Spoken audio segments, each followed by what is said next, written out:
the first ever BoldPas, an art takeover of Old Pasadena.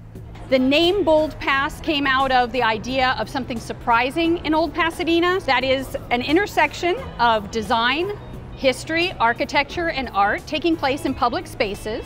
We wanted to use bold color as well as everyday materials used in large-scale installations that would take up our public and wonderful walkways so that people could discover the alleyways of Old Pasadena. We were wonderfully overwhelmed by the quality and the quantity of submissions that we received for this first-time event. So we've got the funding together to select 12 installations. These are all local Los Angeles artists. Many of them are up and coming, and some of them are new, just out of school. We're really thrilled to have Andrew Ham with us today.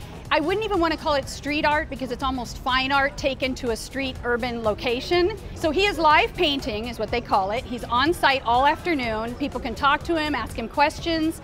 He did canvas cutouts of figures and their people that he's painting in preparation for a new exhibition.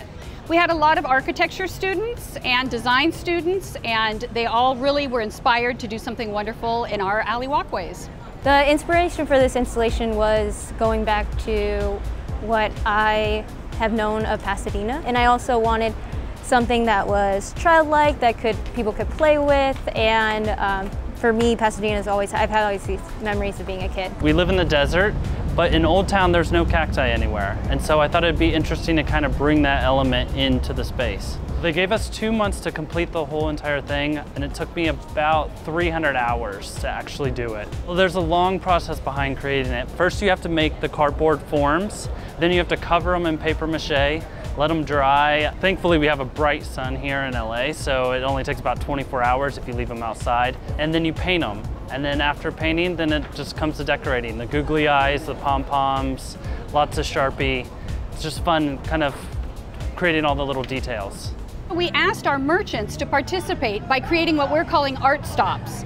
We knew that all of this is a great opportunity for people to come out and take photos. So these are photo opportunities for Instagram, for social media, to come out and enjoy and see some of the creativity that our own businesses came up with. So we had 30 businesses participate in this inaugural event. We put up a Google map with all of the indications of where everything was taking place about a week ago, and we had 8,000 views before today even began. So we're seeing wonderful crowds out here. People are out with our maps in their hands, using their phones, and looking for the locations of these installations. So we feel like it's been a great success thus far, and we're getting the artists the attention that they deserve. I used 30,000 straws, and then I spent 2 months of sewing, and then I was kind of lucky to have a Shepherd's Door shelter from Pasadena helping me to work on it. I always try to find relationships of different colors.